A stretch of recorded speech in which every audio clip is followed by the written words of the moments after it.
YouTube.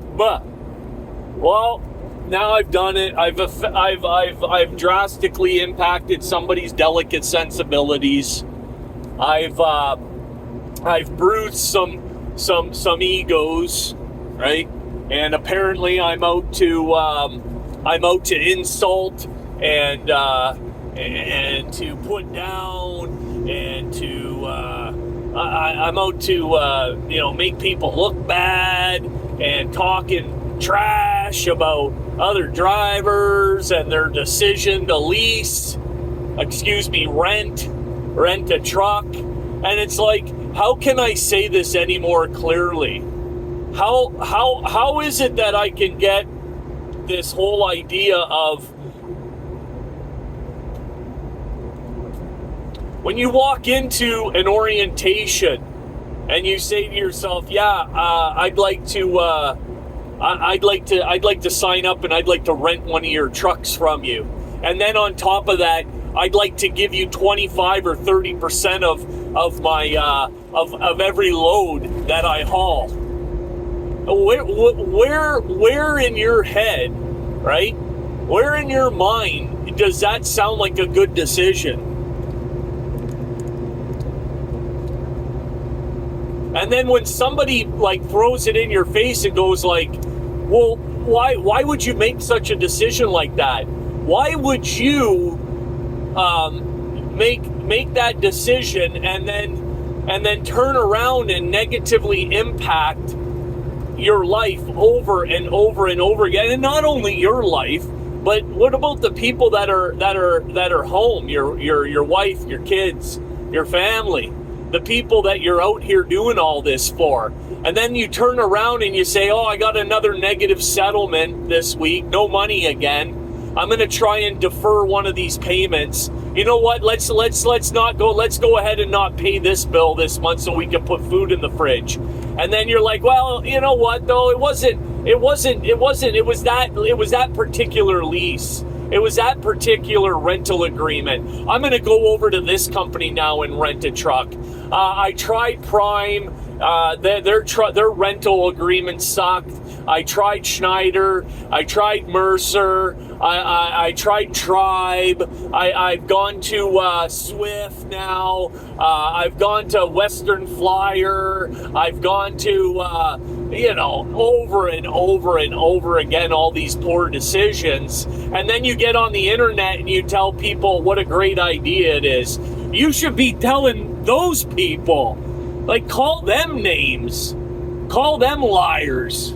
I'm just over here telling the truth. Do what you want.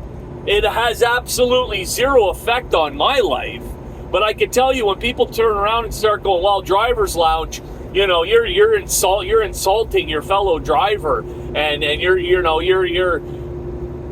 talking shit about the people and what they're trying to do. And yeah, of course I am. And I'll continue to do it as well. Because they are predatory contracts, there's zero upside to it, and they're not profitable. There may have been a time long ago when the money we were making was relative to what it cost to move through life, right? Fuel was low, groceries were reasonable, and all of these things, right? And we were still making an average of $3 a mile. That isn't happening anymore, right? And that's why these rental agreements have become so prevalent, because the carriers, right, have had to get creative. How can we continue to make millions of dollars in profits? Yeah, we've always done it on the back of our drivers, but guess what? Now the FMCSA has put all these restrictions on our drivers and how much they can drive and with the advent of the e-log and everything else, right? They've made it more difficult for us to push our drivers and everything else. So what can we do? And so they've gotten very creative. They're not stupid people, right? Well, we're going to continue to make money off of our drivers, but we're going to now rent them a truck, and we're going to purchase the truck. We're going to purchase it for a price of $150,000, but we're going to rent it to them, right, for $250,000 a year. So we're making money there. And then we're going to take 30% of every load that they run with that truck.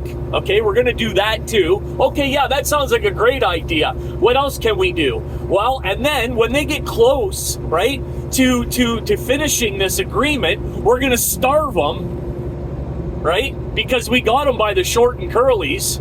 They can't do nothing about it. And then we'll turn around and we'll put another driver into that same truck. And we'll do that like 3 or 4 times.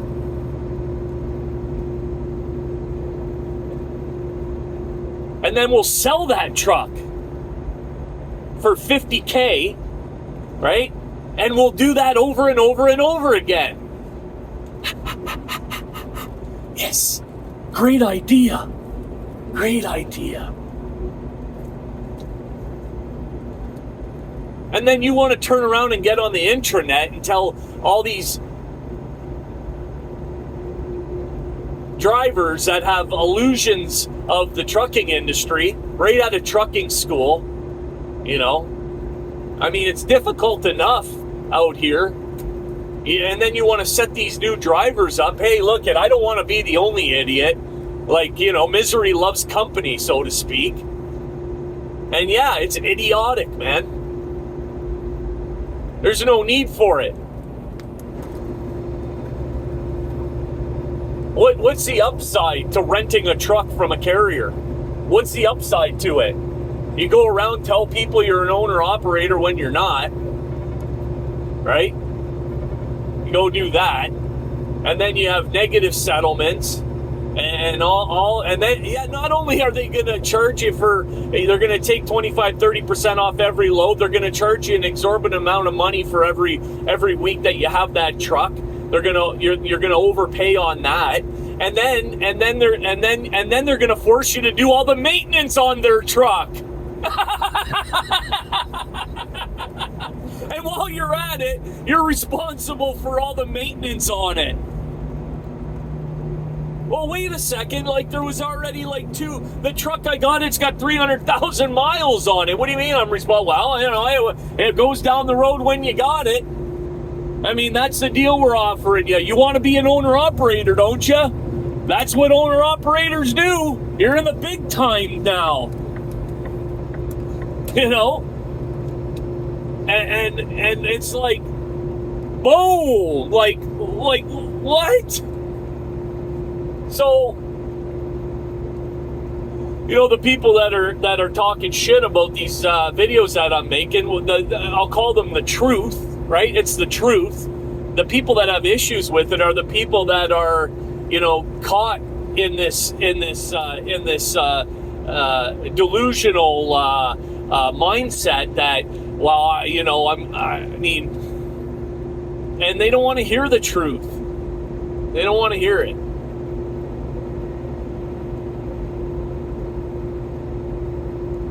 Go ahead, tell me, and then all you have to do is go on YouTube right now, right?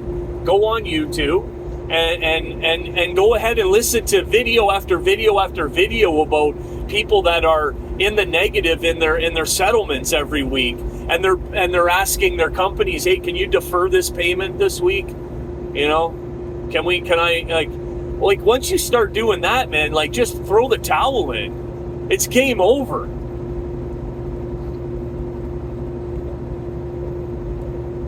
You got all these overhead expenses, and there's no upside to it. So, I challenge anyone to let me know where it is that I've got it all wrong. Right? I challenge you to explain to me. Where it is that, you know, what's the upside to renting a truck from a carrier? What is the upside of it? And then I'd be interested to hear it, and I'll take it under advisement. And if you can tell me what the upside is, right? And how you're benefiting, how you and your family are benefiting from renting a truck. It'd be like me needing to get to point A to point B personally and renting a car. Well, where's the upside to it? There isn't one. We all know that, right? Because that's obvious. Renting a car, there's no upside to it.